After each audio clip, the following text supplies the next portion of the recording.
Olá, neste bloco eu vou falar um pouco sobre o estado da inovação no Brasil. Vamos abordar alguns aspectos que possam nos dar uma noção de como está a inovação no Brasil em relação aos outros países. Para fazer uma introdução a essa questão, eu gostaria de lembrar que no bloco anterior nós tratamos do ciclo virtuoso da inovação e de alguns conceitos relacionados com a inovação, tipos de inovação, onde a inovação acontece. Com relação ao ciclo virtuoso, foi falado então que a ciência é importante para trazer o conhecimento científico para o desenvolvimento da tecnologia, principalmente no mundo moderno, que depende muito do conhecimento científico. É lógico que as experiências também contam das pessoas, dos práticos, mas a tecnologia que a gente vê disponível hoje, a tecnologia que tem impactado de forma vigorosa o mundo moderno, ela depende muito de conhecimento da estrutura do átomo, das moléculas, o que significa que sem conhecimento científico é impossível a gente trazer para o mercado inovações tecnológicas. É logicamente que todas as inovações são importantes, mas lá na base de todas as inovações está a inovação tecnológica de produtos, de equipamentos, que depois irão possibilitar as inovações de processo, de modelo de negócio e de gestão. Então, a ciência, a tecnologia consome recursos, a inovação, através dos produtos que são vendidos, realimenta o ciclo, desenvolvendo então a possibilidade da alimentação de recursos, com recursos econômicos e financeiros, o ciclo virtuoso da inovação. Também um aspecto que foi abordado é que a inovação realimenta também o conhecimento científico. Por exemplo, o descobrimento do telescópio permitiu que a ciência evoluísse muito no conhecimento do universo. Então, o conhecimento da óptica se traduziu em tecnologia óptica, que se traduziu numa inovação que foi o telescópio, que Galileu Galilei e outros, Copérnico e outros utilizaram então para desenvolver o conhecimento sobre o universo. Da mesma maneira, o conhecimento óptico se traduziu em tecnologia dos microscópios, que permitiu, através da inovação dos microscópios, os mais diversos existentes no mercado, o aumento do conhecimento científico. Então, esse é o ciclo virtuoso da inovação. Conhecimento científico traduzido em tecnologia e que finalmente é traduzido em inovação, realimentando tanto o ciclo econômico quanto o ciclo tecnológico e de inovação e científico. Então, é um processo virtuoso. Agora vamos então verificar como que está a situação do Brasil. Eu vou fazer a introdução desse tema apresentando para vocês um primeiro ponto, que é um diagrama que foi desenvolvido pelo professor Alfredo Colense, aqui da Engenharia de Produção de São Carlos. Ele desenvolveu um trabalho onde ele mostrava que o Brasil foi um Brasil muito dependente para o desenvolvimento tecnológico, principalmente na área de engenharia de manufatura. Ele foi muito dependente dos conhecimentos que foram trazidos de fora. Então, vocês observam nessa tela que os consultores, as pesquisas, a universidade, aquilo que acontecia no exterior era trazido para o Brasil, e vamos considerar isso principalmente durante o século XX, no início do século XX e também até na época da Segunda Guerra Mundial. Então nós temos uma dependência, como ele usa argumentar no seu trabalho, que a nossa manufatura, a nossa industrialização foi muito dependente daquilo que acontecia fora, na Europa, nos Estados Unidos. Então, as empresas, os institutos de pesquisa, as empresas de engenharia, os consultores, as empresas que atuavam no Brasil eram muito dependentes daquilo que vinha do exterior.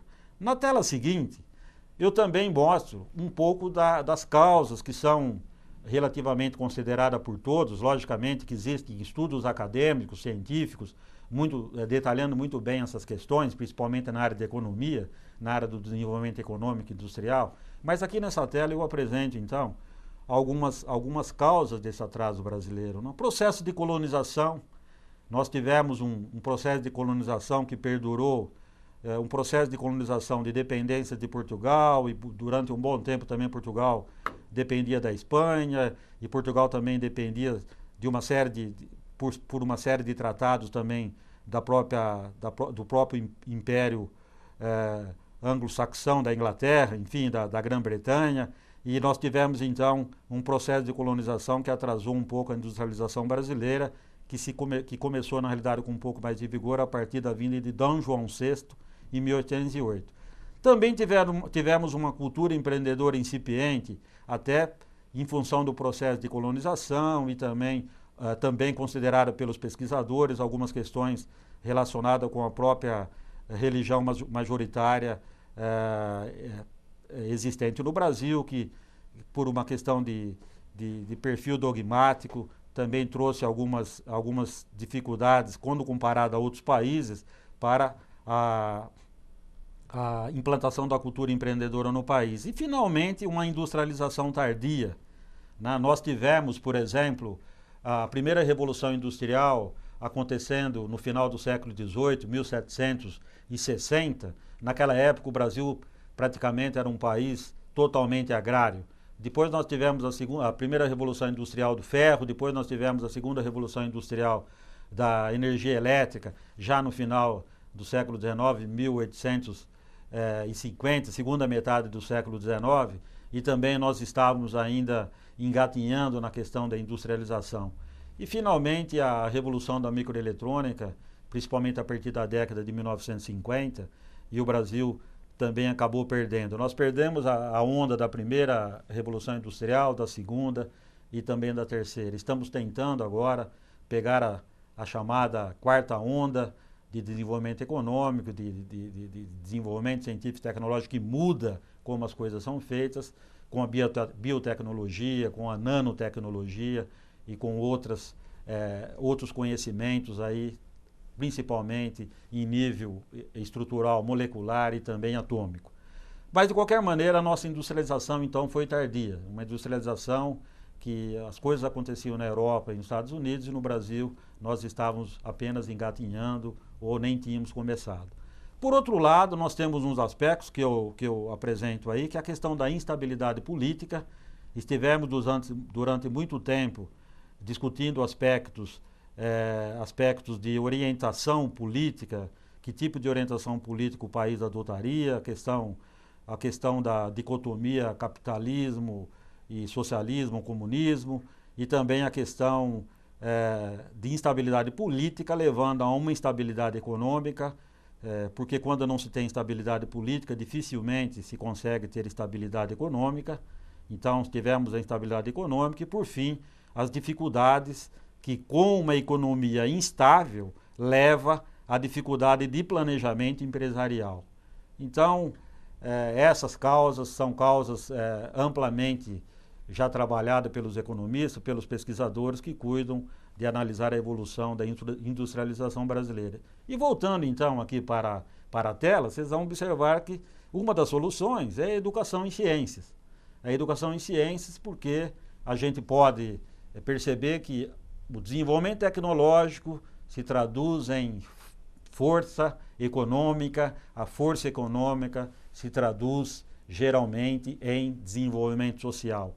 Então, se nós observarmos onde existe conhecimento, existe progresso. Então, conhecimento na Grécia Antiga fazia da Grécia uma das regiões do mundo mais desenvolvidas. Depois tivemos toda a fase da Renascença com o desenvolvimento principalmente das ciências naturais, da mudança da visão do mundo, de uma situação de teocêntrica, de geocêntrica para a visão heliocêntrica, com o Sol definindo o centro da nossa galáxia e, consequentemente, fazendo com que a gente pudesse olhar um pouco mais a natureza e entender mais a natureza. Então, nós vamos perceber que lugares onde o conhecimento floresceu foram lugares prósperos.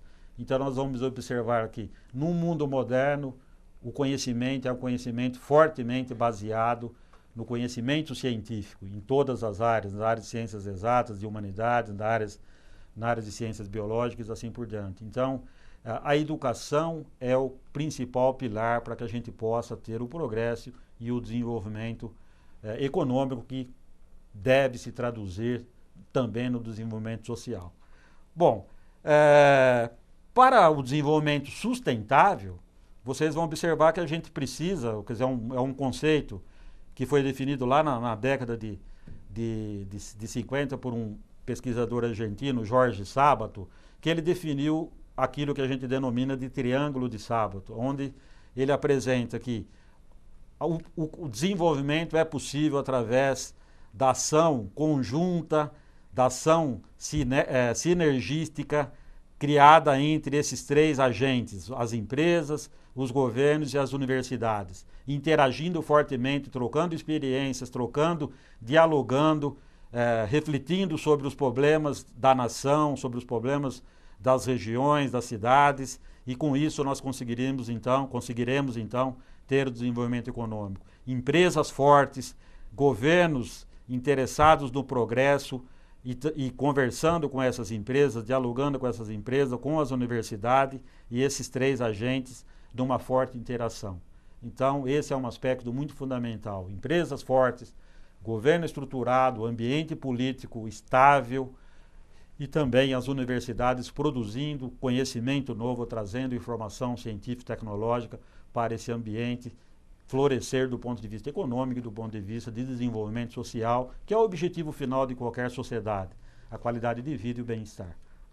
Então nós vamos observar que o que foi feito no Brasil nos últimos tempos, tá?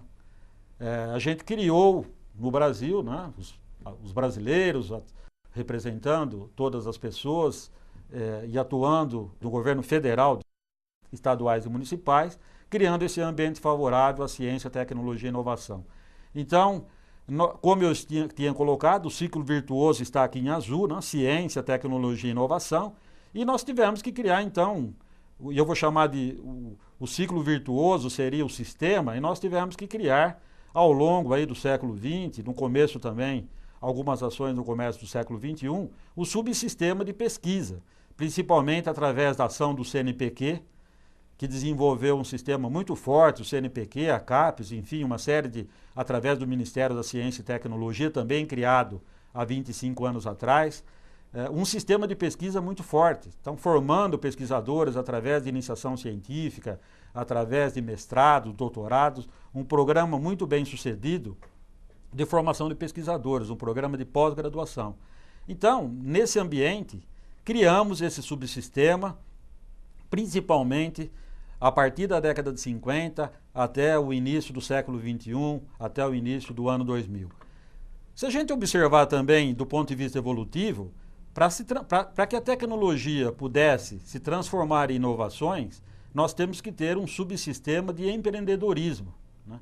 E o Brasil criou também esse sistema de empreendedorismo, que já existia, mas ele foi muito fortemente estimulado a partir da década de 90 e início da década de 90 e principalmente depois, em 1994, com a estabilização da economia através do Plano Real, a estabilização política, que depois levou uma estabilização econômica através do Plano Real, de uma estabilização pelo menos da moeda, que depois se traduziu numa estabilização monetária, que se traduziu numa estabilização econômica, propiciou então o planejamento, propiciou o florescimento do empreendedorismo. Aliado a isso, lógico, algumas outras questões, como o próprio processo de privatização, e com a privatização era necessário um ambiente de estímulo ao empreendedorismo no país, devido à questão do enxugamento das empresas estatais, a diminuição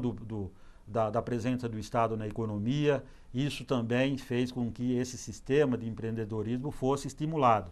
Então nós temos um subsistema de ciência e tecnologia que foi implantado a partir da década de 50 com a criação do CNPq, depois também há 25 anos atrás com a criação do Ministério de Ciência e Tecnologia e também com a criação das empresas, que são empresas que dão uma grande visibilidade para esse processo de geração de inovação, como a Petrobras na década de 50, depois a Embraer, algumas décadas atrás, e outras, a própria Embrapa, uma instituição muito importante que está praticamente com seus 35 anos de existência e trouxe uma revolução de inovação na área da agropecuária, do agronegócio do Brasil, seja agricultura familiar, seja agricultura e agropecuária dos grandes negócios. Enfim, tivemos a abundância de produção de alimentos, o ganho de produtividade através da atuação da Embrapa. Então a gente observa que o Brasil, conseguiu trabalhar bem a questão da produção de alimentos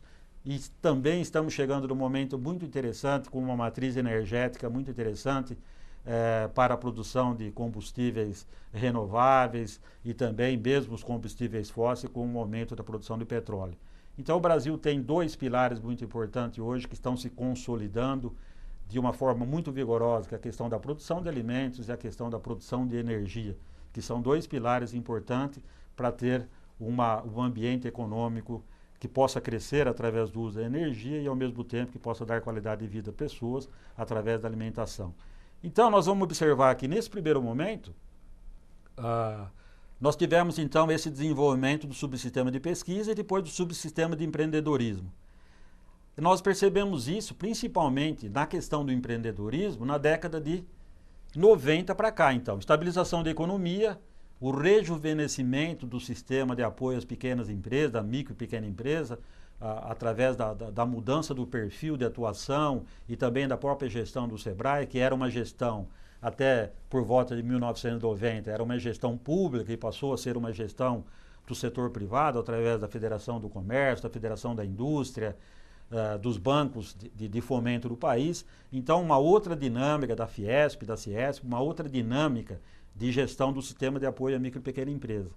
Então, observe, nós tivemos, no primeiro momento, a criação de um sistema vigoroso de formação de pesquisadores, através da atuação do CNPq, da FAPESP, aqui no estado de São Paulo, do Ministério de Ciência e Tecnologia e do Ministério da Educação, através da CAPES, e também um forte estímulo ao empreendedorismo. O que ficou faltando aí para a gente poder trabalhar a questão da inovação? A questão, principalmente, de estruturar o ambiente para favorecer a inovação, tanto na universidade quanto nas empresas. O que nós tivemos, principalmente a partir da década primeira do século XXI, e principalmente a partir da promulgação pelo presidente da Lei da Inovação em 2004. Em dezembro de 2004, nós tivemos um marco regulatório para que a inovação pudesse florescer, tanto nas universidades quanto nas empresas, de uma forma mais robusta, de uma forma mais estruturada. Não que isso não já estivesse acontecendo. No caso específico de São Carlos, em 1985, não só São Carlos, como Campina Grande, Santa Maria, no Rio Grande do Sul, em Campinas, no Rio de Janeiro, por volta de 1985, esse processo já estava, de uma certa forma, sendo germinado, sendo criado. Mas, do ponto de vista do marco regulatório, a Lei de Inovação veio em 2004 para fortalecer esse processo e dar um pouco mais de vigor. Então, se a gente analisar, voltando para o ciclo, nós vamos perceber que nós criamos esse subsistema de pesquisa, o subsistema de empreendedorismo, principalmente na década de 90, e agora estamos trabalhando o subsistema de inovação, que na realidade vai fazer com que a inovação realimente o conhecimento científico, que realimenta o desenvolvimento tecnológico, que realimenta a inovação. Vocês vão observar que esse subsistema de pesquisa, ele foi construído, como essa informação que nós temos aqui do CNPq de 2010, essa fonte aqui é um boletim da FAI, aqui da Universidade Federal de São Carlos, de maio de 2010. A FAI é a Fundação de Apoio Institucional, que coordena uma série de pesquisas do ponto de vista administrativo, realizada na Universidade Federal de São Carlos. Nós temos aqui 12 mil doutores, 40 mestres e 90 mil bolsas. Esse é para 2010, a formação de pesquisadores do Brasil e também a infraestrutura de apoio. Então, 12 mil doutores, 40 mil bolsas, né, de mestres que vão se traduzir em mestres que serão colocados à disposição da pesquisa brasileira através de 90 mil bolsas. Né? Se a gente analisar, então, a evolução durante essas décadas, como eu estava falando, nós tivemos na década de 50 o início da formação de pesquisadores. A partir da década de 90, a implantação da cultura empreendedora. E fortemente agora, a partir da primeira década do século XXI, do ano 2000, o estímulo à inovação.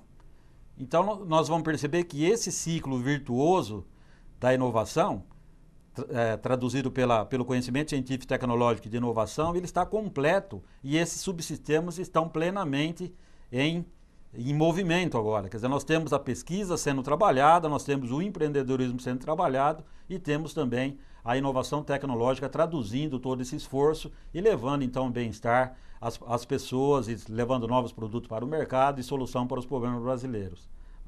Um outro aspecto importante a ser considerado é os investimentos em pesquisa e desenvolvimento quando a gente compara o Brasil e o mundo. Nós vamos observar que, por exemplo, nós temos aqui, por volta do ano 2003, o Brasil investia 0,87% em pesquisa e desenvolvimento. Esse 0,87% de todo o produto interno bruto, de tudo aquilo que era produzido no país, 0,87% era colocado para investimentos em pesquisa e desenvolvimento. Agora nós vamos perceber que, por exemplo, países como a China, lá em 2003, a China não, a Itália em 2003, 1%, a Espanha 0,9%, a Hungria 0,7%, a Coreia do Sul 2,5%. Nós tivemos aqui aquilo que a gente chamava de reflexos da década perdida, que a gente considera que é a década de 90, que foi, na realidade, trazer os desenvolvimentos a partir dos anos 2000, foi uma década que o Brasil esteve atrasado, muito fortemente atrasado no desenvolvimento científico e tecnológico. Então, o Japão com 3,1% de investimento do seu produto interno bruto em pesquisa e desenvolvimento, a Coreia do Sul 2,5%, Estados Unidos 2,7%. Em 2009, a China 1,5%, Estados Unidos 2,7% e o Japão 3,5%. Vocês observam que, de qualquer maneira, nós estávamos com um nível muito baixo até 2003. Agora, em 2010, nós continuamos no nível muito baixo ainda. Nós estamos abaixo de 1,2%, mas estamos crescendo aí 10% ao ano, mais ou menos. Agora, se a gente comparar com relação ao restante do país, em 2009 o estado de São Paulo estava com um investimento em pesquisa e desenvolvimento ao redor de 1,52% do produto interno bruto, o que mostra que o estado de São Paulo tem um investimento superior àquilo que acontece de maneira geral no país. Bom, traduzindo essa informação que tem nesse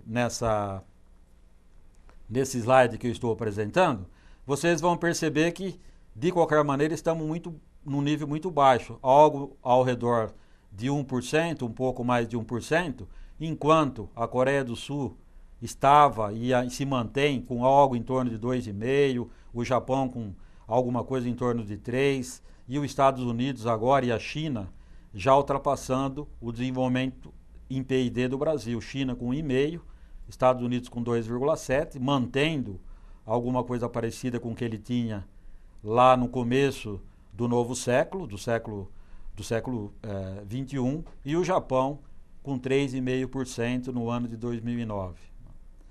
Continuando, nós vamos perceber que na questão da tecnologia, o ranking mundial de tecnologia aponta que o Brasil é o 52º colocado, era em 2006. E em 2009 é o 71º.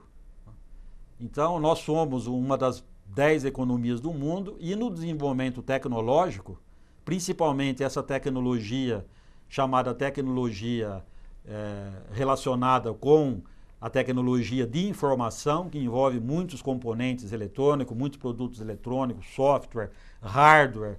O Brasil está muito atrasado, perdendo inclusive para o Chile.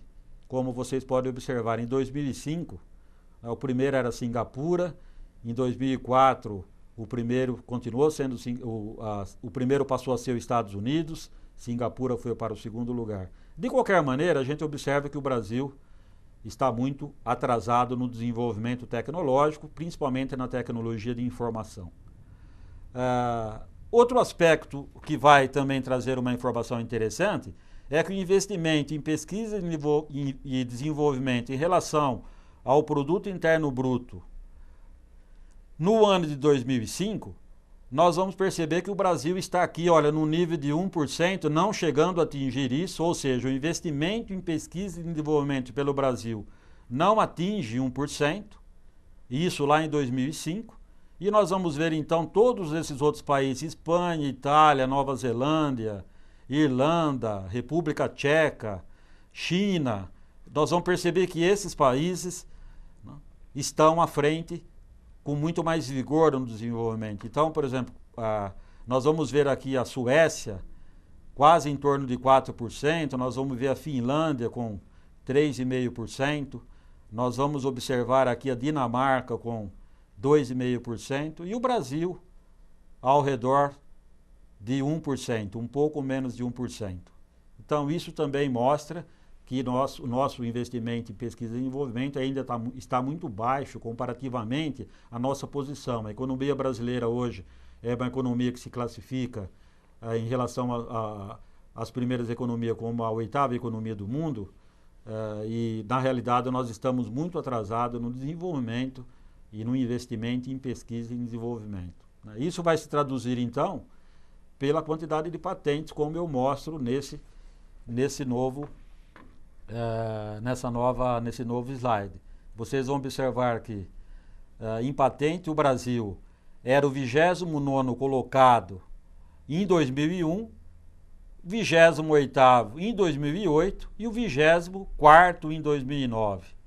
Então, melhoramos um pouco a nossa performance, mas lembrando que nós somos a 8ª economia do mundo, do ponto de vista de geração de produto interno bruto, e na realidade ocupamos a 24ª posição no registro de patente, no escritório de patentes dos Estados Unidos, que é considerado o indicador que classifica os países na geração de conhecimento tecnológico através da publicação de patentes.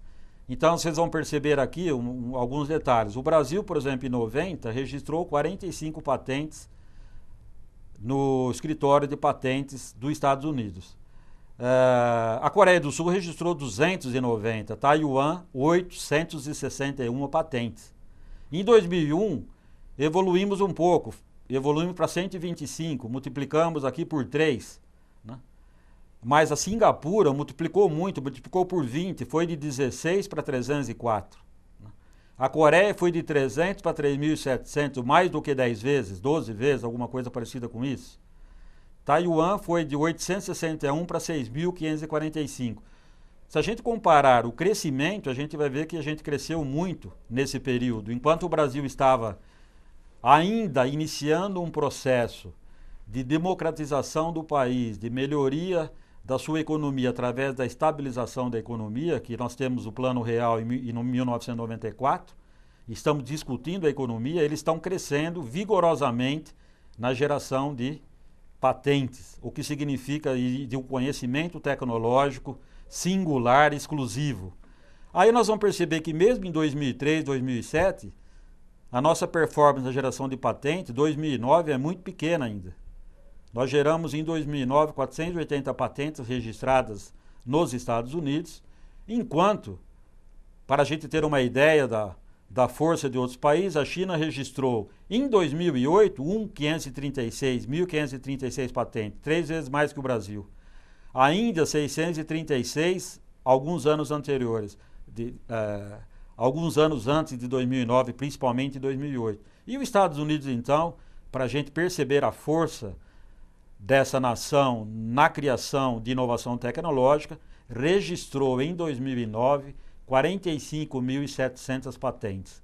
Então dá para a gente ter uma noção da nossa dificuldade ainda em gerar uma tecnologia que seja patenteável, exclusiva, que seja única no mundo. A patente significa um conhecimento único, aquele primeiro a criar determinado produto ou determinada solução, seja um software, seja um produto novo, seja uma solução tecnológica nova. Não vamos aqui entrar na classificação toda que existe para a questão dos direitos de propriedade industrial. Agora nós vamos falar um pouco sobre a lógica da patente. O que significa o direito de patente que um inventor tem? Quando o inventor cria um invento, uma tecnologia, um produto, ou mesmo por exemplo, um software que tem uma inovação para o mundo, ou seja, ninguém ainda criou esse produto, e esse produto então, essa tecnologia é registrada, no caso do Brasil, no Instituto Nacional de Propriedade Industrial, esse inventor tem o direito de exclusividade de comercializar esse produto, essa tecnologia, durante um período que pode variar de 15 a 20 anos, de forma exclusiva. Ou seja, só ele, só esse inventor, só o detentor dessa patente poderá utilizar, poderá comercializar esse produto no mercado. Então, a lógica significa, a lógica da patente significa que o governo dá o direito de exclusividade para estimular a criatividade, para estimular o inventor e ao mesmo tempo fazer com que ele possa recuperar os investimentos que ele fez na fase de pesquisa. Então eu vou mostrar agora nessa tela para vocês perceberem que as atividades de pesquisa, desenvolvimento em engenharia e inovação, que é o que está aqui, olha, nesse gráfico, nós vamos perceber que no início, quando um inventor, quando uma empresa está investindo em pesquisa, em desenvolvimento de um novo produto, o fluxo de caixa é negativo, o que significa que ela está colocando recursos para que o produto, para que aquele conhecimento científico e tecnológico se transforme num produto inovador, numa tecnologia inovadora. A partir do momento que essa tecnologia é lançada no mercado, as vendas começam a crescer, como está mostrando o gráfico aqui. Aí o fluxo de caixa passa a ser positivo. Vai crescendo, tá certo? Tem várias fases, a fase de introdução do produto no mercado, a fase que as vendas começam a crescer, a fase de maturação e depois uma fase de declínio, quando a tecnologia deixa de ser interessante para o mercado, porque ela é ultrapassada por novas tecnologias e as vendas então decaem de forma vigorosa e o produto deixa de ser comercializado. Então, para que se estimule esse risco, que é o risco, porque essa atividade de pesquisa, desenvolvimento e engenharia, ela tem um risco. E esse risco é o risco de que quando esse produto for lançado no mercado, ele poderá até não vender muito, ele poderá até ser superado por um outro produto concorrente que também estava sendo desenvolvido, de forma que essa atividade tem um risco muito forte. Bom, para incentivar então essas atividades de criação de novas tecnologias, o governo dá o direito de exclusividade àquele que foi o primeiro a inventar uma determinada tecnologia, um determinado produto.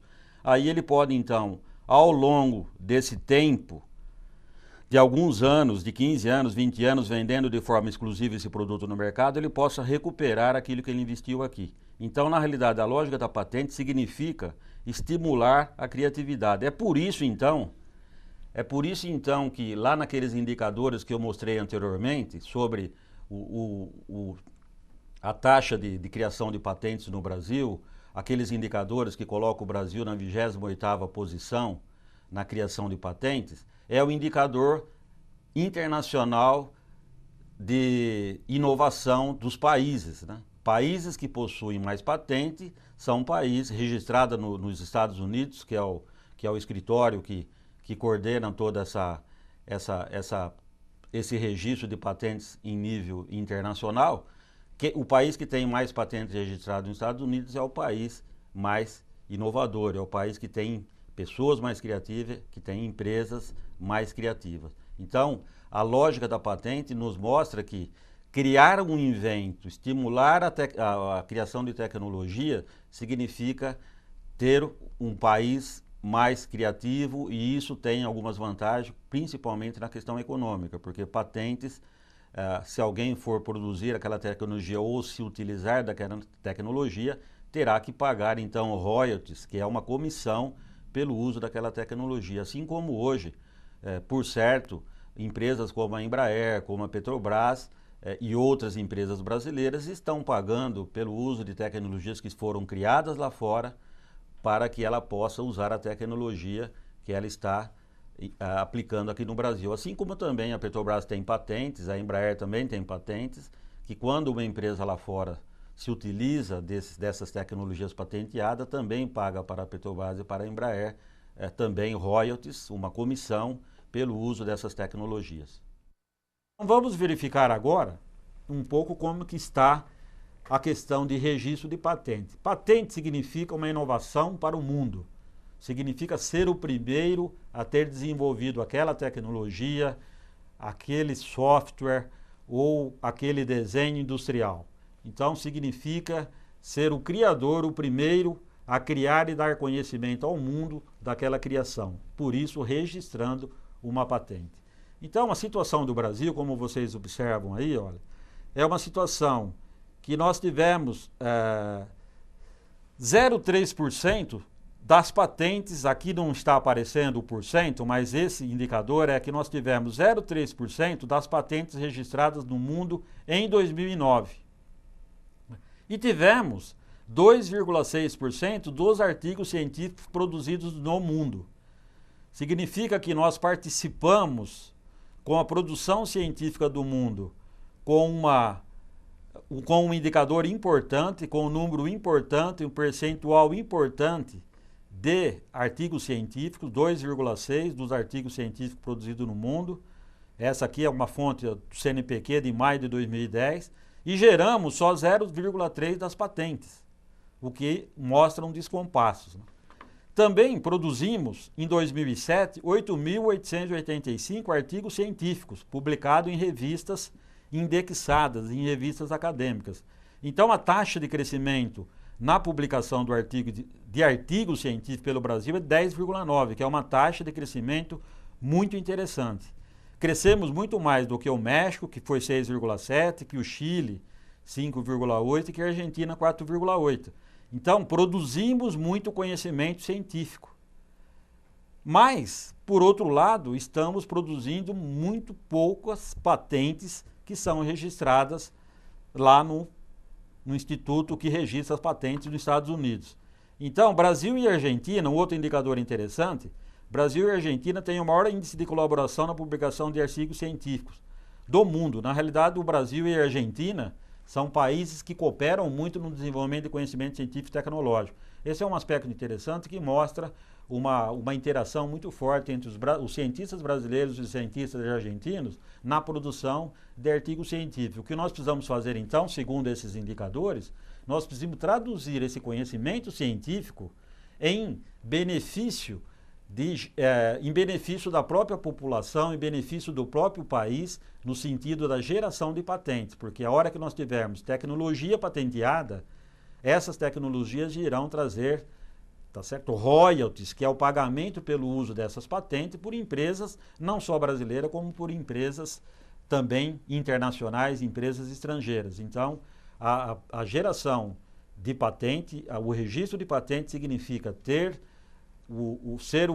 aquele que criou aquela tecnologia, aquele que criou aquela solução tecnológica. Se algumas empresas se utilizarem dessa tecnologia ou se essas patentes forem transferidas para alguma empresa, a empresa criadora, ou a instituição criadora, sejam as universidades, sejam as empresas, irão receber royalties, que significam pagamentos pelo uso desse conhecimento patenteado, dessa tecnologia patenteada. Mas, entretanto, nós temos um aspecto aqui que está colocado nessa tela, que nós ocupamos um lugar interessante aí na pirataria de software, por exemplo.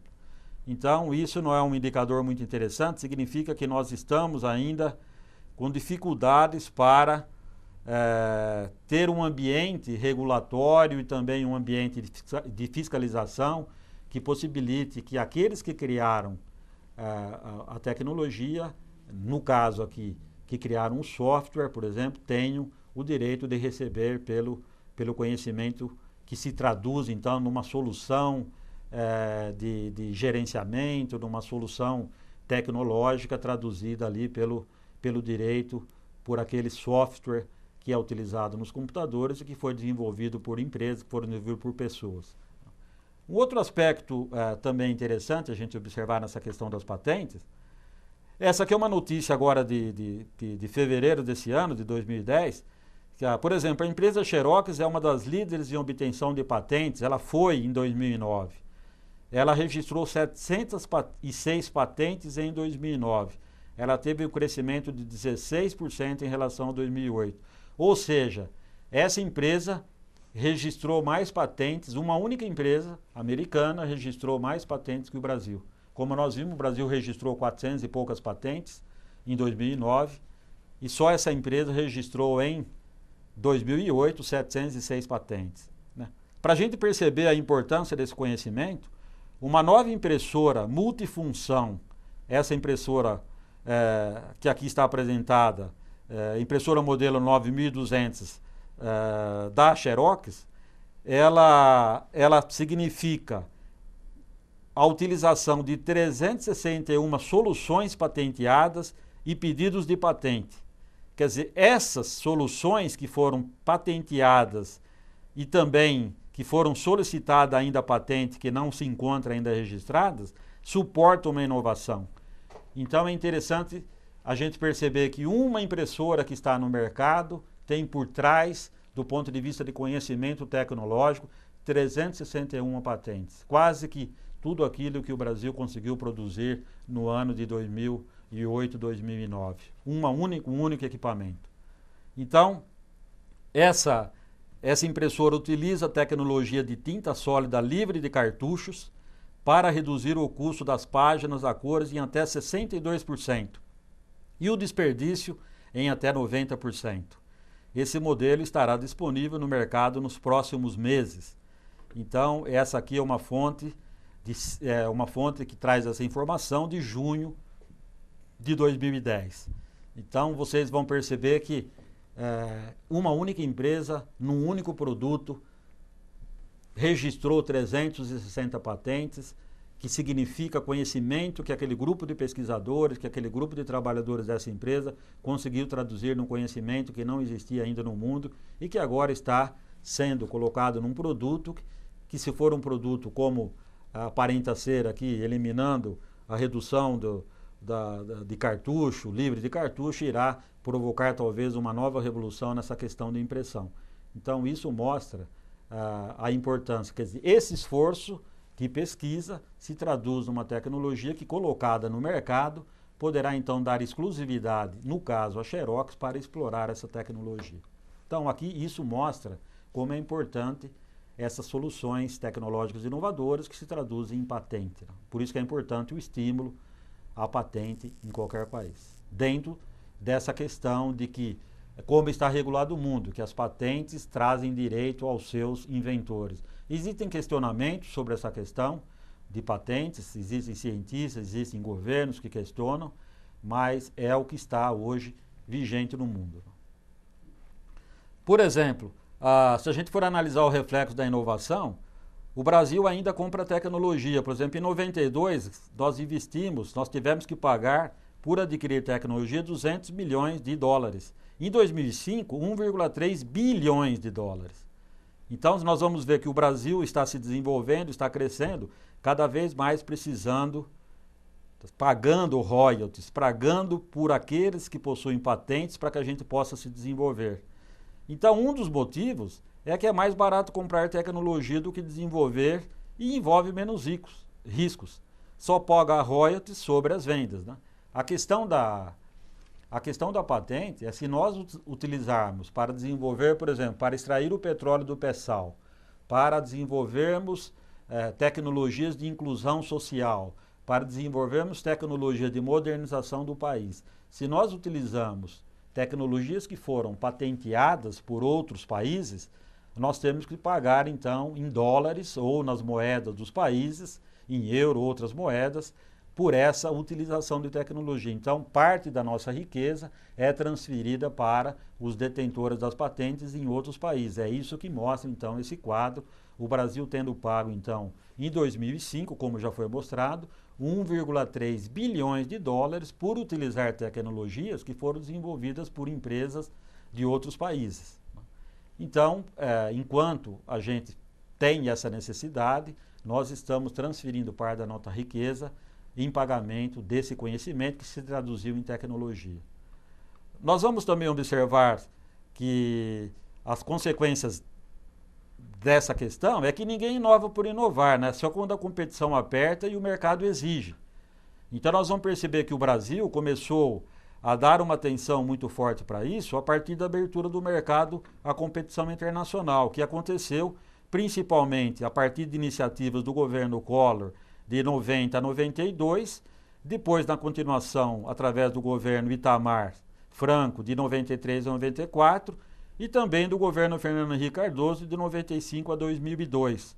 Quer dizer, quando nós tivermos esse processo de abertura, através das ações desses governos e também através da estabilização da economia brasileira, estabilização não da economia necessariamente, mas da moeda, em 1994 com o Plano Real, nós tivemos então a necessidade das empresas brasileiras de competirem de uma forma mais aberta. O governo Collor iniciou a abertura do mercado, o governo Itamar Franco deu continuidade e o governo Fernando Henrique Cardoso estimulou e deu muito mais força à competição internacional, privatizou empresas e abriu mais o mercado. Então, essa abertura toda propiciou mais competição. Mais competição, mais necessidade de inovar, porque aí nós temos produtos que vieram de outros países competir dentro do nosso ambiente. Então, as empresas brasileiras receberam um forte impacto de tecnologias inovadoras.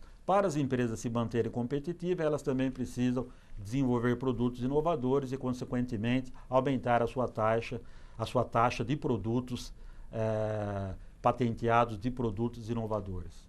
Além disso, para explorar mercados internacionais, você não pode correr, as empresas não podem correr o risco de ter o seu produto questionado, a sua inovação questionada nesses novos ambientes de competição, em novos mercados. Então, geralmente as patentes são necessárias para as indústrias, principalmente que disputam mercados globais, porque nesses mercados globais as empresas precisam minimizar os seus riscos, os riscos jurídicos com relação à produção e comercialização de produtos nesses mercados. Outro detalhe que a gente pode ver com relação ao estado da inovação no Brasil é que o número de cientistas empregados nas empresas guarda relação direta com o número de inovações tecnológicas produzidas. Então, quanto mais cientistas das empresas, mais perspectivas de inovações irem para o mercado, porque o locus da inovação, aonde a inovação efetivamente se traduz em algo realmente funcional, que seja prático de ser utilizado, é na empresa. Nas universidades, nós temos o desenvolvimento de tecnologias inovadoras, mas nós temos uma questão que, a partir do momento que essa tecnologia foi desenvolvida, o cientista retorna a pensar em outros projetos, a pensar em novas descobertas, a buscar novas soluções. E quem leva, então, esse produto, quem leva essa tecnologia para o mercado são as empresas. Então, na realidade, o locus da inovação, onde a inovação efetivamente acontece, é no ambiente empresarial, que precisa pegar aquela tecnologia e fazê-la ficar uma tecnologia que possa ser utilizada de forma reprodutiva, de forma continuada no mercado. Essa é uma preocupação muito maior das empresas do que do ambiente de pesquisa das universidades. Depois que a tecnologia foi desenvolvida, existe ainda um trabalho muito vigoroso a ser desenvolvido na sequência para traduzir esse conhecimento tecnológico em inovação. Então nós vamos perceber que, voltando a essa tela, que apenas 20% dos mais de 100 mil pesquisadores brasileiros trabalham no setor privado. Então, somente 20% dos pesquisadores estão no setor privado. Agora, onde que acontece a inovação? É no setor privado, é nas empresas que estão atuando junto ao mercado. E nós temos no Brasil, ao contrário do que acontece no mundo, a maioria dos cientistas trabalhando nas universidades. 80% dos cientistas brasileiros estão na universidade, sendo que 20% estão atuando nas empresas. No estado de São Paulo, a situação é um pouco diferente. Nós temos mais profissionais trabalhando nas empresas, mais pesquisadores trabalhando nas empresas. Mas no Brasil, de maneira geral, nós temos 80% trabalhando nas instituições de pesquisa e 20% trabalhando nas empresas. O que significa que se a inovação acontece na empresa, nós temos pouca possibilidade de inovação nas empresas, porque nós temos poucos cientistas trabalhando nas empresas, ao contrário do que acontece nos países do primeiro mundo, Estados Unidos, Finlândia, Dinamarca, França, Itália e assim por diante. Continuando, o Brasil centrou a sua política de ciência e tecnologia nas universidades e institutos de pesquisas, né? Então, na realidade, nós temos uma força de desenvolvimento científico e tecnológico ao longo, pelo menos do século XX, nas universidades de estudo e pesquisa. Por outro lado, nós temos também a formação de mais de 12 mil doutores nos Estados Unidos, o que significa um número maior do que aquilo que é formado na Grã-Bretanha. Significa que nós estamos, então, formando uma boa quantidade de doutores, menos do que precisamos, mas ainda assim uma boa quantidade de doutores para suprir o nosso sistema de ciência, tecnologia e inovação. Só que nós estamos suprindo muito mais o setor de ciência e tecnologia, assim, principalmente das universidades, instituto de pesquisa, do que as inovações que acontecem mais nas empresas. Então, nós estamos formando muitos doutores, né, o equivalente ao que forma a Grã-Bretanha, mas esses doutores estão trabalhando ainda para criar mais conhecimento científico e tecnológico e pouca inovação, porque a inovação se dá prioritariamente nas empresas. Nos países desenvolvidos, 95% das patentes são originadas do setor privado. É o contrário do que acontece no Brasil. No Brasil, a maior parte das patentes tem sido desenvolvidas pelas universidades e institutos de pesquisa. O Brasil produz 1,5% da pesquisa mundial, né? Esses são dados que variam. Há pouco eu apresentei, no outro bloco, eu apresentei um número diferente, 2 e pouco por cento, mas enfim, algumas fontes trazem esse número e outras trazem alguma coisa por volta de 2, um pouco mais de 2. De 1,5% da pesquisa mundial e somente 0,3% das patentes concedidas. O que significa que nós estamos produzindo um bom percentual do conhecimento científico do mundo, mas estamos traduzindo pouco desse conhecimento científico em soluções tecnológicas, em criações que poderão trazer inovações radicais, inovações incrementais e principalmente inovações radicais, né, que são inovações de coisas que são soluções novas para o mundo, soluções tecnológicas para o mundo. Nós estamos fazendo relativamente pouco. Então, muito esforço em ciência e tecnologia e um esforço que não se traduz na geração de inovações para o mercado. Nós temos aqui nessa tela seguinte uma informação interessante do professor Brito Cruz, que é o diretor científico da FAPESP, a Fundação de Apoio à Pesquisa do Estado de São Paulo, uma instituição importantíssima para o Brasil e para o Estado de São Paulo. E ele cita, então, que o professor Mansfield, que é um economista da Universidade da Pensilvânia, situada na cidade da Filadélfia, nos Estados Unidos, ele desenvolveu um estudo detalhado sobre as fontes de inovação tecnológica. E nesse estudo ele apresenta que menos de 10% dos novos produtos ou processos introduzidos por empresas nos Estados Unidos tiveram contribuição essencial de pesquisas acadêmicas. E aí ele conclui que 9 em cada 10 inovações nasceram em empresas. Então ele está dizendo que de 10 inovações que surgiram no mundo, que foram patenteadas, 9 nasceram em empresas, o que significa que 1% que 10% nasceu em universidades. 90% dessas patentes nasceram, então, em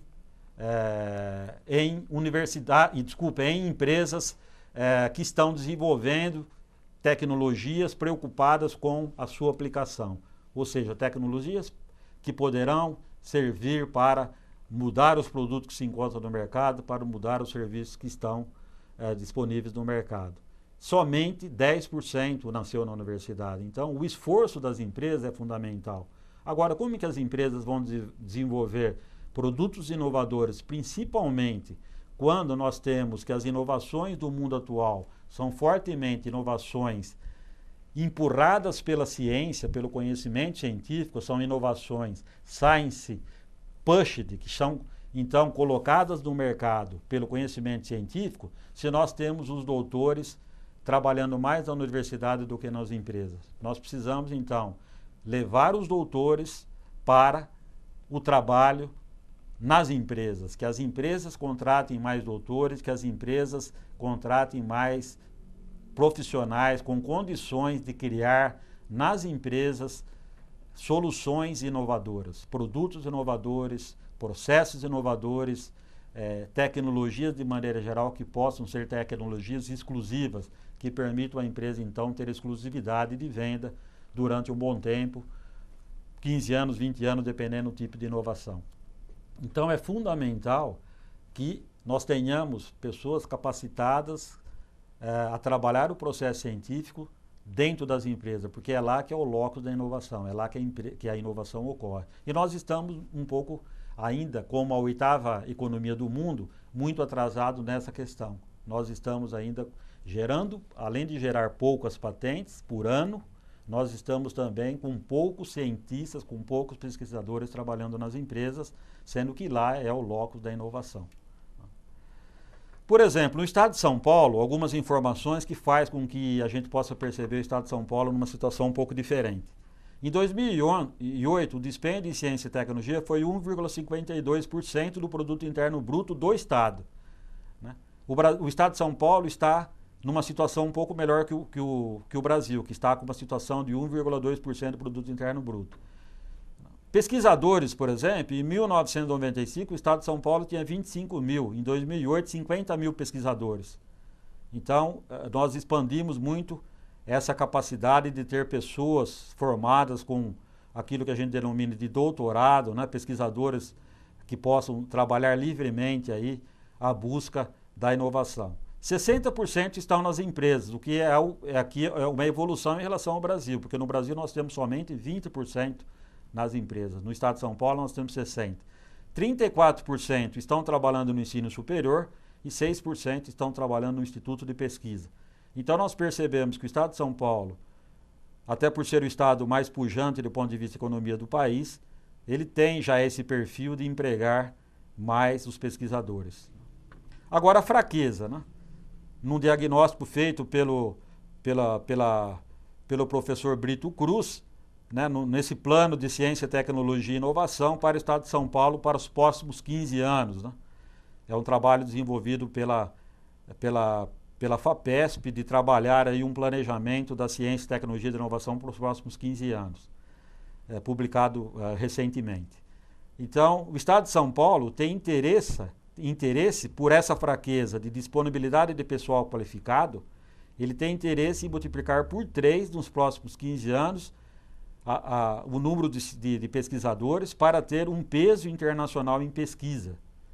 Então, nós precisamos aumentar de forma vigorosa no estado de São Paulo, de forma específica, e no Brasil muito mais, né, o número de pesquisadores. A ciência paulista corresponde a 1/3 da que é feita em países com população semelhante à de São Paulo. Então, países que têm a população do tamanho da população de São Paulo, como a Espanha e a Coreia do Sul, estão fazendo 3 vezes mais, né? Nós estamos fazendo, na realidade, só 1/3 do que eles fazem. Né? Então, nós fazemos 1/3 do que a Espanha faz, do que a Coreia do Sul faz. Nós precisamos ter muito mais pesquisadores no estado de São Paulo. Isso é um estímulo àqueles que estão nos assistindo, que estão ouvindo a nossa conversa sobre inovação, de que é uma oportunidade muito forte, muito interessante, você ser cientista, você se dedicar a essa atividade, tanto como estudante e principalmente como profissional, porque as oportunidades são imensas. Precisamos, para ter um padrão de desenvolvimento comparável aos países mais interessantes de se viver no mundo, nós temos que ter muito mais cientistas e muito mais cientistas nas empresas, principalmente gerando inovações. Como nós vimos então, a situação da inovação no Brasil, ela está aquém da potencialidade do Brasil. O Brasil, como 8ª economia do mundo, ainda está em 28º na geração de patentes, sendo que a geração de patente representa a capacidade inovativa do país. Então, a gente percebe esse atraso do Brasil e um esforço muito grande que está sendo desenvolvido pelo país, será apresentado então no bloco seguinte, onde eu irei comentar as medidas de apoio, de estímulo à inovação que estão sendo trabalhadas do país para que a gente possa também ser um país, além de ser uma economia pujante, a 8ª economia do país, também na questão de tecnologia, de inovações tecnológicas, a gente possa também traduzir essa pujança econômica em novos produtos, em produtos que tenham mais a ver com esse mundo que é um mundo muito mais impactado pela inovação tecnológica e pelo conhecimento científico e o conhecimento que se traduz principalmente em inovações para melhorar o bem-estar das pessoas, melhorar o bem-estar dos brasileiros. Então, no próximo bloco, iremos tratar dos projetos e também das ações que estão sendo desenvolvidas para que a gente possa traduzir essa nossa pujança de nação, para que a gente possa traduzir, então, todo esse esforço desenvolvido nos últimos 50 anos, 60 anos, em uma melhoria do bem-estar das pessoas através da inovação.